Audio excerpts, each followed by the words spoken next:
டிட்வா புயல் காரணமாக முழு கொள்ளளவை எட்டியிருக்கிறது 70 ஏரிகள்.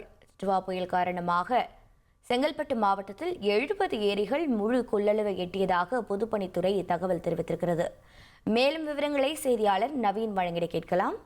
நவீன் வணக்கம். தற்போது பொதுப்பணித்துறையின் தகவல் என்ன? மேலும் விவரங்களை பதிவு பண்ணுங்க.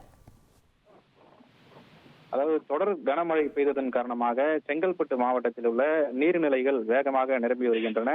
அதாவது குளங்கள், குட்டைகள், ஏரிகள் வேகமாக நிரம்பி வருகிறது. ஏரிகள் நிறைந்த மாவட்டமான செங்கல்பட்டு மாவட்டத்துல பொதுப்பணித்துறையின் கட்டுப்பாட்டில சுமார் 528 ஏரிகள் இருக்கிறது. இந்த 528 ஏரிகள்ல தற்போதைய நிலவரப்படி 70 ஏரிகள் நிரம்பி இருக்கிறது. குறிப்பாக காயார், மானாம்பதி, கொண்டங்கி, சிறுதாவூர் உள்ளிட்ட 70 ஏரிகள் முழு கொள்ளளவை எட்டியிருக்கின்றன. மேலும் 100க்கும் மேற்பட்ட ஏரிகள் 80% கொள்ளளவுடன் தற்போது இருக்கின்றன. தொடர்ந்து கனமழை பெய்து வரும் நிலையில நீர்நிலைகள் வேகமாக நிரம்பி வருவதால் விவசாயிகள் மகிழ்ச்சி அடைந்திருக்கிறார்கள். செங்கல்பட்டு குளவாய் ஏரியை பொறுத்தவரை கடல் போல் காட்சி அளிக்கிறது. அதிலிருந்து வெளியேறும் உபரி நீர் பாலாற்றில் சென்று கலந்து வருகிறது. தொடர்ந்து மழை பெய்து வருவதன் காரணமாக ஏரிகள் வேகமாக நிரம்பி வருகின்றன. உங்களுடைய தகவல்களுக்கு நன்றி நவீன்.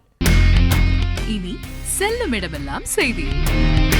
தந்தை டிவியின் வாட்ஸ்அப் சேனலை ஃபாலோ பண்ணினா செல்லருக்கும் இடமெல்லாம் செய்தி. இதோ QR கோட் இப்பவே ஸ்கேன் பண்ணுங்க, ஃபாலோ பண்ணுங்க.